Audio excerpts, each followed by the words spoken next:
On va prédire le classement du Big Six en Première Ligue. Là, pareil, on fera des petits switches de temps en temps. La Première Ligue qui va reprendre vendredi 21 août à 21h. Arsenal, le champion en titre, va accueillir sur la pelouse de l'Emirates Stadium le promu Coventry, entraîné par Frank Lampard. C'est comme ça. À Verts 2. C'est comme ça que le bal va être ouvert. Ouais, Jesus ne sera peut-être pas. T'inquiète, il marquera ta marque à l'avion. Hein, donc, on va passer justement à la Première Ligue. Hein. La saison dernière, on le rappelle, le top 6 était composé d'Arsenal en premier, de City en deuxième, United troisième, Aston Villa 4e, Liverpool 5e et Bournemouth 6e. On va commencer, on va aller du 6e au premier, parce qu'évidemment, c'est ça le plus intéressant. Abdou, je me tourne vers toi. Qui sera... Bon, il y a des gens qui disent Carrick. Bon, allez-vous... Bravo. Allez vous abonner. On se phrasera. On fera un meet-up abonné. Ah ouais, mais arrêtez, il y a beaucoup trop de Carrick. Il y a du Maresca aussi. Qui va se faire sauter. Non, mais là, c'était la question de Blacky dans les commentaires.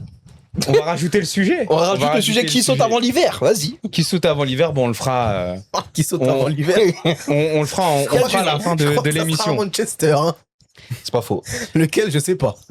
Du coup, J'aime bien. Donc, le 6e. Le 6e, pour moi, ce sera Aston Villa l'année prochaine. Je pense qu'il y aura peut-être un léger déclassement par rapport à la saison dernière aussi. Ils sont fait dépouiller de leur meilleur joueur, Morgan Rogers, mais on sait que Unai Emery est capable de faire preuve d'ingéniosité aussi. Il y aura la Ligue des Champions. Tillmans aussi au milieu de terrain. Et Lucas Digne aussi. Mais je pense quand même qu'ils ont le meilleur coach pour se réinventer et au moins réussir à rester européen à la fin de la saison prochaine. Cette fois-ci, ce sera peut-être un retour en Europa League, la compétition fétiche de leur coach actuel. Donc voilà, pour moi, 6e, c'est plutôt cohérent par rapport à ce qu'on a vu. Pareil, je vois aussi Aston Villa terminer 6e de Première Ligue parce que je pense que Unai Emery, par rapport à la continuité qu'il a depuis 3 saisons maintenant chez les Villains. Il est arrivé en novembre 2022. Ouais, donc 2 ans et demi chez les Villains. T'as aussi perdu Evan Guessant, donc dans la rotation, ça pouvait être aussi intéressant. Mais tu vas récupérer un Boubacar Kamara de blessure qui va être la plaque tournante au milieu de terrain. Tu vas devoir aussi te refaire la cerise offensivement. Mais pour moi, je pense qu'ils auront les armes pour pouvoir réussir à finir 6e de Première Ligue. Mais malheureusement, pas les armes pour se qualifier pour la Ligue des Champions. Hugo, qui sera 6e de Première Ligue? Là, pour l'instant, on a Aston Villa qui semble être cantonné à cette place-là. Ils vont rester à cette 6e place, les Villains, parce que je les vois également à cette 6e place-là, en tant que possible qualifié pour l'Europa League. C'est une équipe qui... En fait, je vais pas me répéter dans ce que dit Abdou, mais c'est ça. En fait, il y a un effectif qui a été débridé, enfin qui a été amoindri, on va dire, qui a été amoindri. Et globalement, je vois pas cette équipe de Aston Villa aller plus loin que le reste. Après, il y a d'autres équipes pour moi qui vont flop sur la saison. Par exemple, je pense à Tottenham qui va pas faire une grande saison et qui, pour le coup, ne sera même pas européen. Le temps qu'on fasse ce switch, j'ai une question pour toi, du coup. Est-ce que tu n'imagines pas justement un McGinn en 10 pour pouvoir vraiment prendre encore plus d'épaisseur au sein d'Aston Villa? On sait déjà que c'est le capitaine, que c'est l'enfant du club. On l'a plus vu un peu déporté sur un côté, mais là, en 10 dans l'axe, ça pourrait vraiment envoyer, je pense. Oui, bien sûr. Je pense que la réponse à Rodgers qui part, elle est là. C'est un poste auquel il peut y évoluer. Ce qui était bien, justement, quand il y avait Rodgers et McGinn, c'est que tu avais 2 joueurs qui pouvaient évoluer un petit peu partout sur le front de l'attaque. Donc oui, ça me semble... Je pense que s'ils ne trouvent pas de vrais remplaçants, ça sera la solution à ce problème-là, et c'est pas une mauvaise solution. Imad, le 6e de Première Ligue, selon toi, sera... ça sera Aston Villa pour moi aussi. Oh, tiens, donc on est tous cordats, c'est magnifique. Moi, contrairement à Hugo, j'avais une hésitation quand même avec Tottenham. Je voyais Tottenham revenir pas loin. Je pense qu'ils joueront les places européennes, mais je vois à l'arrivée Aston Villa quand même finir 6e. En tout cas, je vois pas mal de United bien classés. C'est très très bien ça. Ça me plaît beaucoup. Donc Aston Villa 6e, c'est un sweep. Vous êtes tous d'accord. On va passer à la 5e place, Abdou, qui sera 5e et donc potentiellement en Ligue des Champions. Pour moi, le 5e, ce sera Liverpool. Parce que je pense que... Pardon. 5e Liverpool, je note. Vas-y, note. Je me mets en scribe aujourd'hui. Voilà, et tais-toi aussi, tant qu'à faire. Mais ouais, Liverpool 5e, pourquoi? Parce que je pense qu'on a l'effectif, on a de la qualité. Sur le 11 type, on a ce qu'il faut, je pense, pour lutter et être, top 4 ou un peu plus. Maintenant, j'ai 2 interrogations majeures. La première, c'est au niveau des blessures, ça va se passer comment? À quel point on risque de se faire niquer par les blessures? Et la deuxième, c'est qu'est-ce qu'on va faire aussi en Ligue des Champions? Est-ce qu'à un moment donné, on n'aura pas peut-être une fenêtre de tir, une opportunité pour aller faire quelque chose, quitte à ce qu'on délaisse un tout petit peu la PL. Donc voilà, pour moi, 5e, avec la qualif en Ligue des Champions, je pense que ça me paraît honnête pour une première saison. Et surtout, le retour du beau jeu Anfield. Ça, c'est important. On a AJ qui dit, et qui supporte aussi Liverpool, hein, qui dit tu chapardes de ta propre équipe, Abdou. Non, je m'efforce d'être honnête et honnête. Si on me fait faire plus et si j'ai tort, je serai le plus heureux. Il faut le comprendre. Ouais. Mais voilà, aujourd'hui, je pense quand même que United, sur la confiance qu'ils ont actuellement, je les vois un chouï plus haut. Tottenham, t'inquiète pas non plus, hein, t'inquiète pas. Passer la phase de ligue, après on verra. Arsenal est au-dessus, City est au-dessus et plus en avance. Donc voilà. Ok. Liverpool 5e. Le ciel s'éclaircit. Imad, qui sera 5e de Première Ligue la saison prochaine? Eh ben moi je suis Abdou et je dirais Liverpool aussi C'est parce beau, que pour le ouais. moment au vu du en fait moi c'est surtout le mercato actuel de Liverpool qui me rend pas super optimiste. On en a parlé récemment donc Ah oui, c'est vrai, on a s'il y a pas signé plus l'autre, de là. renforts qui sont faits du côté de Liverpool, je les vois derrière beaucoup d'équipes, je les vois pas faire une grande saison et pour moi c'est parce qu'Aston Villa a perdu beaucoup de joueurs, sinon j'aurais mis même Aston Villa devant Liverpool. Donc malheureusement je suis pessimiste pour Liverpool, désolé, je les mets 5e. Soura. Qui sera Chelsea. 5e? Chelsea, pour moi, sera 5e de Première Ligue. Il faudra laisser le temps pour moi à Xabi Alonso que la mayonnaise prenne en Première Ligue, qu'il s'adapte à ce nouveau championnat après son passage au Real Madrid. T'as aussi encore une fois un gros mercato, un gros ménage de la part de Chelsea qui a été effectué avec pas mal d'arrivées. Et il faudra trouver le bon système. T'as perdu des joueurs assez importants, notamment avec un Marco Correa qui, au poste de latéral gauche, était vraiment une valeur sûre à ce poste-là. Il faudra voir aussi quel sera l'état d'implication de la part d'Enzo Fernandez sur cette saison 26-27. Après sa volonté de vouloir partir de Chelsea tout simplement. T'auras pas de Ligue des Champions, t'auras pas d'Europe, mais tout de même, on sait que Chelsea a quand même sur ces dernières saisons été assez irrégulier en championnat et en Première Ligue. Donc pour moi, je les mets 5e de PL, synonyme de qualification pour la Champions League. Hugo, qui sera 5e de Première Ligue? Alors, c'est pas Hugo, c'est Imad.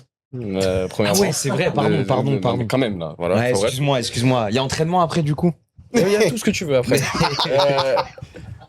Pour la 5e place, j'hésitais entre Liverpool et Chelsea.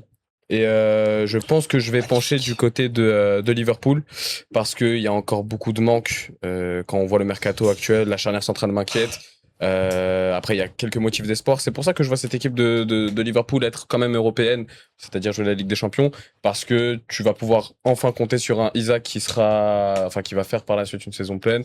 Isaac va jouer dans la surface de réparation. Voilà, mais ça a changé par rapport à l'année dernière. Tu vas aussi jouer compter, déjà.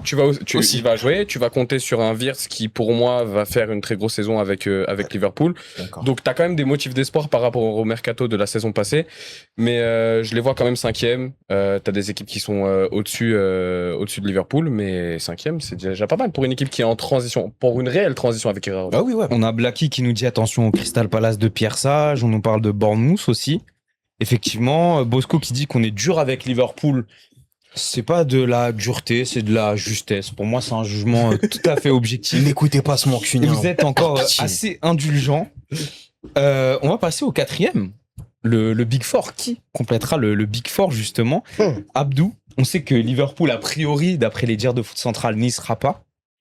Mais qui sera 4e de Première Ligue la saison prochaine? 4e, je vais mettre Manchester United.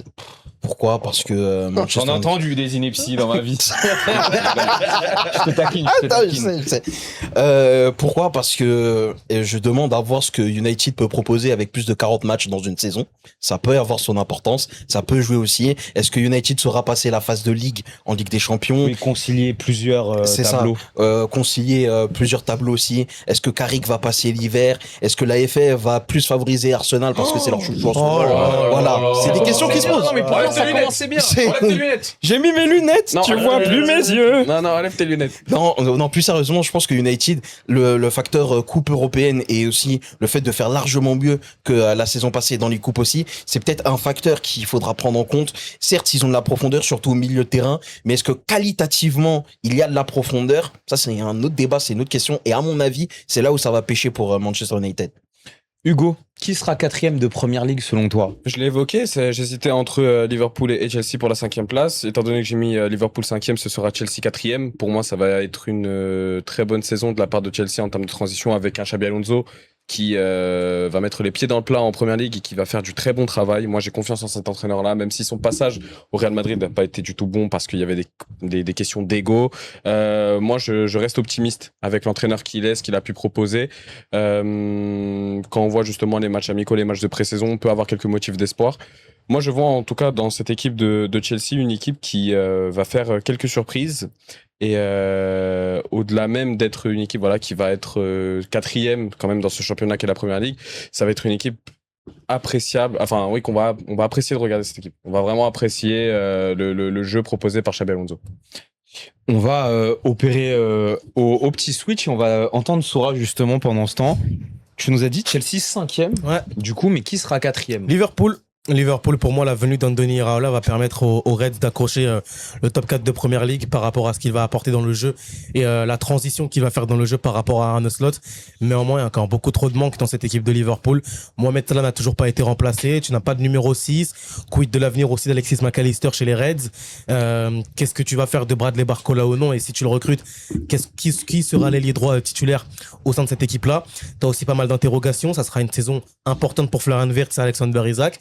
Donc pour moi, il y aura un top 4 de la part des Reds et il faut concilier aussi la Champions League. Imad, tu nous as mis Liverpool 5e, qui sera juste devant l'équipe d'Iraola. Eh bien moi, je vois Chelsea finir 4e. Chelsea aussi, ouais. Je pense que les projets des autres équipes sont plus aboutis. Chelsea, après le fait que Chelsea justement ne joue pas la Ligue des Champions, je pense qu'ils vont se consacrer pleinement à la Première Ligue et vont faire, à mon avis, cette fois-ci une bonne saison. Mais maintenant, toujours ce problème de beaucoup de joueurs, Xabi Alonso qui débarque, etc. Mais je vois quand même Chelsea finir 4e. On va passer au podium. Voilà, là, on va rentrer vraiment dans le gratin du championnat anglais. L'an dernier, le 3e était le plus grand club de l'histoire du championnat d'Angleterre, Manchester United. Mais Abdou, qui sera 3e, qui aura la médaille de bronze entre guillemets, en 26-27 en première ligue? Eh ben, je vais partir sur Tottenham, tout simplement. Je pense qu'ils vont faire. Ouais, c'était ma Les prédictions folles, c'était tout à l'heure. Non, je mets très Tottenham bien, là parce que je les imagine faire la même saison quasiment, ou peu ou prou en tout cas. On le rappelle, ils ne jouent pas l'Europe. Hein, justement, je les imagine faire à peu près une saison identique à ce qu'a fait United la saison dernière. Donc une saison très légère au niveau du rythme aussi. Un match par semaine, pas beaucoup d'ambition. Donc le top 3, c'est le minimum qu'on attend de leur part. Au vu du recrutement qu'ils ont fait, du mercato qui a été fait aussi, t'es obligé d'avoir cette target là pour moi. Top 4 ce sera bien, mais top 3 c'est toujours mieux. Et même si j'ai des doutes au niveau de l'attaquant, mais tu me diras, à United aussi, on avait des doutes sur Šeško jusqu'à ce qu'on se rende compte que c'est un meilleur numéro 12 que dans le 11 type. Donc au final, je me dis, Tottenham peut vraiment faire une saison comme a fait United l'année dernière et j'y vois 3e. Michael qui voit Liverpool 3e, il supporte Liverpool. Michael, oui, c'est mon frérot, Michael. Terrible. Parle pas du frérot. Hein. Non, je l'ai salué tout à l'heure. Oui, salut encore. Ouais. Mes hommages. Sora, qui sera 3e? Manchester City. Pour moi, les Citizens d'Enzo Maresca seront 3e de Première Ligue. C'est un nouveau cycle qu'il faut démarrer et qu'il faut pas oublier que Manchester City a perdu Pep Guardiola. Et ça, pour moi, c'est un élément qu'il va falloir prendre en compte sur la suite de la saison et la suite même du projet à venir pour les Citizens. Enzo Maresca, il doit passer derrière Pep Guardiola. C'est pas facile. C'est peut-être la figure la plus importante de l'histoire de Manchester City, Pep Guardiola. T'as perdu Rodri, qui est un élément extrêmement important. Tu as perdu Bernardo Silva aussi. Tu vas devoir trouver un nouveau cadre, de nouveaux cadres et de nouveaux repères dans cette équipe de Manchester City. Tu as un Marc Guéhi qui va prendre de plus en plus d'importance. Peut-être aussi un Roussanov. Le double pivot, Elliot Anderson avec un Ayoub Boadi. Est-ce que c'est suffisant pour lutter pour remporter la Première Ligue? Je sais pas. Mais en tout cas, pour faire un podium, pour moi, c'est amplement suffisant. Offensivement, pour moi, ils ont les armes pour pouvoir être monstrueux en Première Ligue, mais il va manquer ce petit truc avec le cadre qui va te manquer et le départ de Rodri pour aller chercher l'APL. Sachant que justement, il y a 10 ans, quand Pep Guardiola est arrivé, il y a en 16-17, ils font 3e. Ils finissent 3e. Et après, ils ont fait 100 points. Donc, on espère que ça se répétera pas. Ils en ont enchaîné 4 de suite après Liverpool. Oui, bon, c'est bien. Et vous étiez où à ce moment-là, vous? Nous gagnons la Ligue Europa pendant que Liverpool se contentait de la 4e place. Ouais, c'est vrai. Imad. Il est Paul Cassette, ça là. Je rejoins à 100% Soura, je mets moi aussi Manchester City 3e.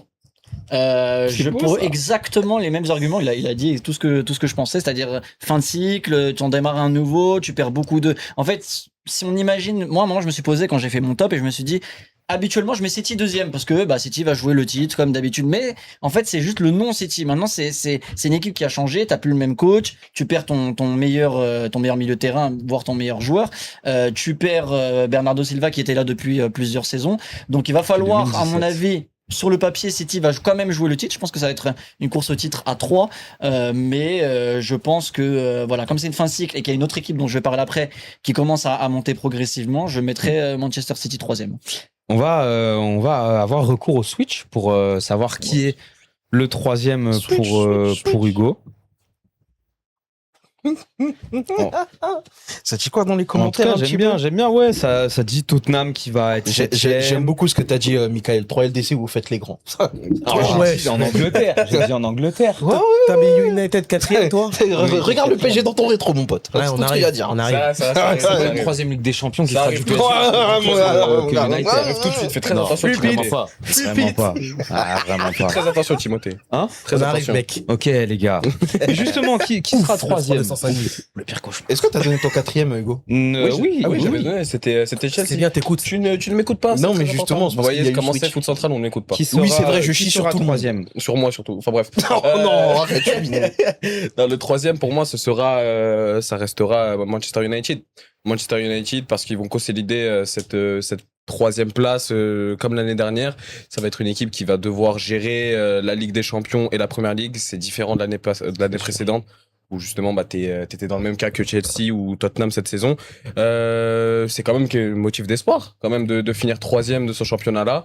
T'es sur une certaine continuité. Pour moi-même, t'es sur une évolution parce que en plus de ça, tu vas avoir, comme je l'ai dit, un calendrier encore plus chargé. Donc consolider cette 3e place, c'est amplement suffisant et pour moi, c'est un objectif que doit en tout cas remplir Carrick et ses hommes. Donc je vois Manchester United 3e. On va passer aux 2 premières places. Ça va être intéressant. Abdou, qui sera 2e? Dis pas Arsenal pour la blague. qui sera 2e et dauphin du champion d'Angleterre la saison prochaine? je vais te dire Arsenal. Et c'est pas pour la blague. Ok. Pourquoi? Ok. J'expliquerai après pourquoi je vois City champion. Mais Arsenal, en fait, je pense qu'ils vont vraiment faire le focus sur la Ligue des Champions l'année prochaine. Et je pense qu'à un moment donné, Ça c'est vrai. ils auront une saison, pas à rallonge, mais tu sais, ce moment où t'es encore en lice en PL, t'es encore en lice en Ligue des Champions. Et il y aura peut-être ce moment où il faudra choisir, tu vois. Sachant que t'as déjà gagné la PL, sachant que ton objectif, ça sera du coup, numéro 1, la Ligue des Champions, et qu'en plus, pour l'instant, dans le secteur offensif, t'as toujours les mêmes interrogations, t'as toujours les mêmes doutes, t'as toujours les mêmes questions sur le jeu que va proposer Mikel Arteta. Est-ce que la saison qu'il a faite en 25-26, il serait capable de la refaire avec les mêmes intentions de jeu? Pareil, derrière, t'as un Saliba qui sera pas là pour une très longue durée, voire même peut-être pour toute la saison, parce qu'on nous dit pas tout. Donc il y a encore la place pour la théorie. Même si il y a beaucoup de profondeur en défense aussi, t'as quand même pas mal d'injury prone aussi du côté d'Arsenal. Par contre, il y a l'addition Bruno Guimaraes, donc vraiment, je les vois pas en dessous du top 2 en PL. Mais voilà, je pense que devant, ça risque de pêcher un petit peu, et c'est pas pour rien qu'il y avait un intérêt pour Vinicius Junior. C'est parce que t'as besoin de ce mec-là dans les très grands matchs qui step up. T'as Kai Havertz qui est capable de le faire, mais je trouve qu'il est un peu seul à le faire, tout simplement. Bosco voit Liverpool 2e justement et Michael dit Arsenal n'a jamais fait le back-to-back en Première Ligue. Donc voilà, c'est un argument de plus à prendre en compte. À part Pep, personne n'a fait le back-to-back depuis 10 ans. Ouais. En PL, non. En fait, à part Pep, il y avait que Sir Alex qui faisait au moins Et back-to-back. Mourinho. Forcément. Sir Alex. Non, Mourinho, 4-5, 4-5, 5-6. oui, parce que je pensais à 15 et 17 du coup. Mais Leicester Naples ne l'a pas fait, Chelsea l'a pas fait, non. Liverpool l'a pas fait, Arsenal c'est en suspens et City ne l'a pas fait avant de le faire avec Pep. Justement, Soura, qui sera dauphin. Manchester United. Pour moi, Manchester Bravo. United sera deuxième de Première Ligue. Parce que pour moi, je pense que tôt ou tard, ils feront le choix très rapidement de prioriser la Première Ligue par rapport à la Ligue des Champions. Et ils n'auront pas les cannes pour pouvoir lutter sur les deux tableaux.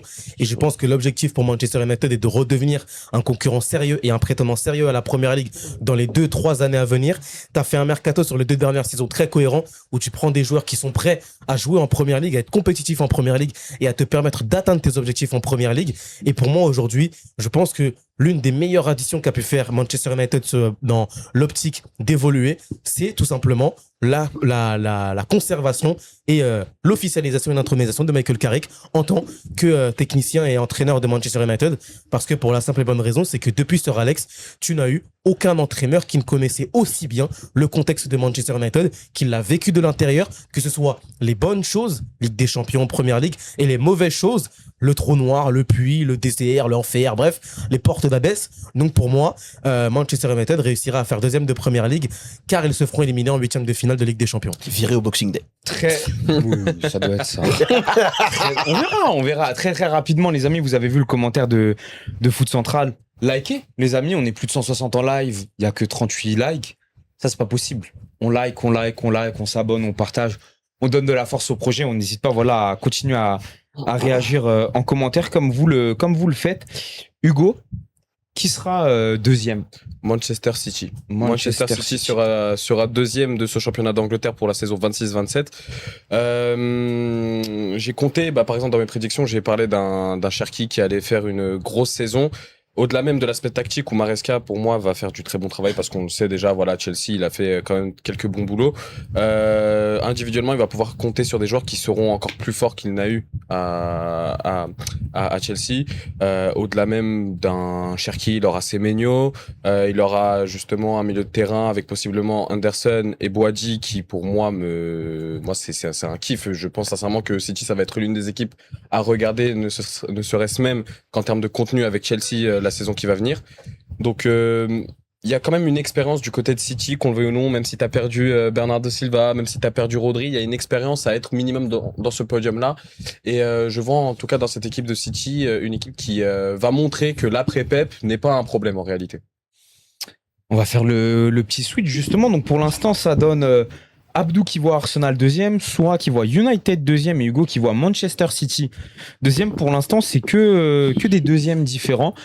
Qui sera second du championnat d'Angleterre la saison prochaine, Imad? Et je rejoins Soura, ce sera United pour moi. Bravo. Qui est en train de, ça va te faire plaisir, mais qui est sur un projet qui monte. Les autres projets, hormis Arsenal, me font pas dire que c'est une équipe qui pourra, enfin, que ce sont des équipes qui pourront forcément jouer le titre. Donc ouais, il y a des recrutements qui sont faits. La saison dernière était prometteuse. Donc les promesses, c'est fait pour que il y ait des confirmations la saison suivante. Et je pense que ce sera la saison de confirmation pour United. Pour revenir, voilà, il y a plusieurs fois où on voit United être bon sur une saison et ensuite retomber. Je pense que c'est le moment où United va remonter. Dans les commentaires, avant qu'on passe bien évidemment à l'équipe que vous voyez être championne d'Angleterre, Romain qui nous dit vous minimisez beaucoup le départ de Pep Guardiola, Mickaël qui dit OGS le connaissait aussi. Oui, non mais il avait raison, mais Carrick était dans le moule. Ah il était joueur. Il était joueur. Oui, mais OGS n'était pas joueur sous Ferguson de la période glorifiée, de la bonne période et de la période après le départ. C'est pour ça que moi je prends les deux. Nkunku qui nous dit Alonso passe pas l'hiver. Ça y est bon. Ça fait longtemps qu'on l'a pas vu. On le voyait de temps en temps sur nos lives. Anthony qui dit pour Arsenal il y a trop de questionnements. Qu'est-ce que leur foot me fait somnoler? Ils doivent atteindre un autre cap, jouer au foot et marquer des buts. C'est vrai qu'en tout cas il va falloir peut-être changer un petit peu de DA. Les amis, ça y est, on y est enfin. Le champion d'Angleterre version foot central. Abdou. Ouais. En mai 2027, quel capitaine soulèvera le trophée? Quelle équipe ajoutera la Première Ligue à son palmarès? Moi, je pars sur Manchester City. Ça peut surprendre là comme ça. Mais en fait, je me dis, déjà, on a vu 2 mauvaises saisons d'Haaland. Et encore, mauvaise saison dans le contexte d'Haaland. Donc, à partir de là, je pense que... 22 buts, il y a une partie, il est blessé cette saison 27. C'est ça. Donc, franchement, je pense qu'on verra un Haaland qui va être en pétard aussi. Pareil pour un Cherki. On peut penser, c'est une grande perte, mine de rien, de ne plus avoir Rodri et Bernardo Silva. Mais quand tu regardes, c'est Elliot Anderson avec un volume énorme et Ayoub Boadi qui est capable de tout changer, littéralement. Je pense vraiment qu'il y a à la fois ce mix de ces types-là qui étaient là pendant l'ère Guardiola, qui ont gagné, qui ont connu le très très haut niveau. Il y a ces mecs-là qui sont arrivés en cours de route et qui n'ont pas forcément tout gagné, qui auront la dalle de tout gagner, comme un Semenyo, par exemple, qui a fini par s'imposer, un Doku qui voudra monter encore plus en puissance. Et t'as ces mecs qui vont arriver et qui n'auront pas connu l'ère Pep aussi, donc qui pourront s'imposer, qui pourront apporter leur patte aussi. Enzo Maresca, quand on se rappelle, à un moment donné, avec Chelsea, il avait réussi à être compétitif avec Chelsea à un moment donné à disputer les premières places. Là, il est monté en gamme en termes d'effectifs et de qualité aussi. Donc je pense vraiment, sachant que en plus ce mercato n'est pas terminé, et possiblement il y a Enzo Fernandez qu'on pourrait rajouter dans l'équation. On ne sait jamais là aussi. Je me dis que là quand même City, ça commence à être très très costaud. Et pareil, Arsenal, l'enjeu de faire un back-to-back, c'est pas tout le monde qui le fait. Et au-delà de ça, si la proposition footballistique ne diffère pas du côté d'Arsenal, bah j'ai peur que du coup il soit repéré par tout le monde et que tout le monde sache mieux driver les matchs face à Arsenal. Dans les commentaires, on a Michael qui nous dit Arsenal champion, Bosco qui voit Arsenal faire le back-to-back, Romain qui dit le PSG champion d'Angleterre, Mister 3 qui nous dit Arsenal back-to-back, Anthony qui nous dit Maresca, ça sera comme Arne Slot avec Liverpool, première saison champion. Ouais, j'y ai pensé aussi. On nous parle de Manchester United aussi. Ouais, ça va aller. Blacky qui nous dit je vois Iraola faire une slot aussi. Soura qui sera champion. Arsenal. Pour moi, Arsenal va réaliser le back-to-back en première ligue. C'est pour moi l'équipe qui est la plus armée pour remporter la première ligue de nouveau, la plus armée. Et pour moi, la seule équipe de première ligue qui est la plus armée à pouvoir jouer sur les deux tableaux et vouloir remporter les deux compétitions que sont la première ligue et la Ligue des Champions. Certes, tu as eu la blessure de William Saliba qui est une véritable perte pour les Gunners d'Arsenal, mais tu as quand même la saison dernière réalisé un mercato qui te permet de pouvoir pallier à la perte de l'international français. De la recrue de Bruno Guimaraes, pour moi, change tout dans le milieu de terrain d'Arsenal. Quand on a vu la saison dernière qu'un Martin Zubimendi avait un petit peu baissé en niveau à partir de la deuxième partie de saison, pour moi, véritablement, et je pense même qu'Arteta, dans son style de jeu, va évoluer et ne restera pas aussi entêté qu'il l'a été la saison dernière, parce que la saison dernière, tu étais dans l'obligation et dans le besoin de remporter la première ligue. Et là, aujourd'hui, tu es dans une sensation de libération. Tu es libéré, tu l'as fait. Et donc, pour moi, il y aura plus de liberté créative qui va être proposée par Mikel Arteta. Michael, j'ai dit que tu avais dit Chelsea. Peut-être que je me suis trompé, mais voilà, Michael voit Chelsea finir champion. Eh ben, Imad, qui sera champion. Eh ben, je suis 100% d'accord encore une fois avec ce qu'a dit Soura, c'est les arguments que je voulais dire, mais ouais, Arsenal, parce que pour les mêmes raisons qui ont été dites, c'est-à-dire qu'Arsenal avait cette pression. L'année dernière, je trouvais déjà Arsenal prêt, mais il y avait le facteur, le facteur pression, le facteur est-ce qu'ils vont enfin gagner cette première ligue, qu'ils attendent depuis. Là, cette année, entre guillemets, je dis pas que ça va être plus simple, parce que comme vous l'avez dit tout à l'heure, le back-to-back en PL, c'est pas tout le monde qui le fait, mais ils se sont détachés de ça. Je pense pas que l'année dernière, on pouvait avoir ce dilemme, Ligue des Champions PL, il va devoir lâcher un des deux. Là, je pense qu'Arsenal peut être armé pour gagner la première ligue tout en gardant la Ligue des Champions en tant que objectif principal. Donc, je pense aussi que l'ajout de Guimaraes est le petit plus par rapport à la saison dernière. Je pense qu'Arsenal pourra redevenir une bonne équipe même dans le jeu et faire ce fameux back-to-back, ouais. C'est qu'en vrai, ça me paraît bizarre le temps que... En fait, le truc qui me paraît bizarre, c'est qu'en fait, ils se sont renforcés au milieu. Franchement, il y a rien à dire. Mais je trouve qu'ils sont pas renforcés au bon endroit, tu vois, typiquement parce qu'un Gyökeres, même s'il est monté en puissance, je sais pas sur quelle base il va repartir aussi. Pareil, il te manque cet ailier gauche là. Martinelli, c'est insuffisant aussi. Qu'est-ce que va donner de Solis aussi? Il y a pas mal d'interrogations mine de rien. Et encore une fois, le besoin de se renouveler, de se réinventer, c'est vraiment pas facile, je trouve. On verra. C'est vrai que Arsenal, il y a quand même pas mal de questions aussi. Début de réponse. Donc vendredi prochain face à Coventry pour justement ouvrir cette saison 26-27 de Première Ligue. Hugo, c'est toi qui auras le mot de la fin et qui va nous dire qui sera champion d'Angleterre l'an prochain. Ce seront les Gunners, tout simplement. Et c'est parti. Au-delà même de l'aspect mental qui a été évoqué par Soura et Imad, pour moi, le renforcement est plus que cohérent parce que le milieu de terrain qu'on avait beaucoup mis en avant grâce à Declan Rice, c'était pour moi un défaut vu que Odegaard n'était pas à 100%, Zubimendi n'était pas bon et Merino, lui, c'était plus intéressant en sortie de banc que quand il était titulaire. Et j'en oublie même, par exemple, à Lewis Kelly qui a été remis plusieurs fois au milieu de terrain. Enfin bref, avec justement la venue d'un joueur comme Bruno Guimaraes, pour moi, je suis assez optimiste, en tout cas en ce qui concerne cette équipe-là d'Arsenal. Je ne vois pas Odegaard refaire une mauvaise saison. On a vu sa Coupe du Monde. Pour moi, il a été très important, en tout cas avec l'équipe de la Norvège. Il le sera tout autant. Il va reprendre son brassard de capitaine en étant titulaire. Il va apporter cette sérénité qu'a Arsenal dans le jeu. Ce ne sera plus une équipe aussi caricaturale qu'on aurait pu le croire. Enfin, qu'on l'a vu l'année précédente. Et je suis optimiste. En tout cas, en ce qui concerne le jeu prôné par Arteta et même l'idée même d'être désinhibé. C'est un peu comme le Paris Saint-Germain en Ligue des Champions. C'est-à-dire à partir du moment où tu l'as remporté une fois, quand je dis tu l'as remporté une fois, je parle pour le cas d'Arsenal, ça faisait plus de 10 ans qu'il n'avait pas gagné. Enfin, non, 2004. 22 ans. Sans... 2004, ça faisait 22 voilà. ans. Ça fait plus de 22 ans que tu l'avais pas gagné. Là, maintenant, c'est plus des losers. Les Gunners ne sont plus des losers, ce sont des winners et je les vois refaire un back-to-back. Dans les commentaires, avant qu'on passe au troisième sujet, Blacky qui fait une remarque intéressante qui dit le titre se jouera à celui qui aura le banc le plus solide et cohérent. Bosco dit qu'il y aura aussi évidemment l'importance de la LDC. On a Donjivin Yula qui voit Tottenham, champion d'Angleterre, pourquoi pas. Les amis, pour conclure ce on sujet, a déjà dit va... Kitty City hors top 3 quand même. Hein. Ouais, mais... Ah, C'est pas déconnant, c'est possible.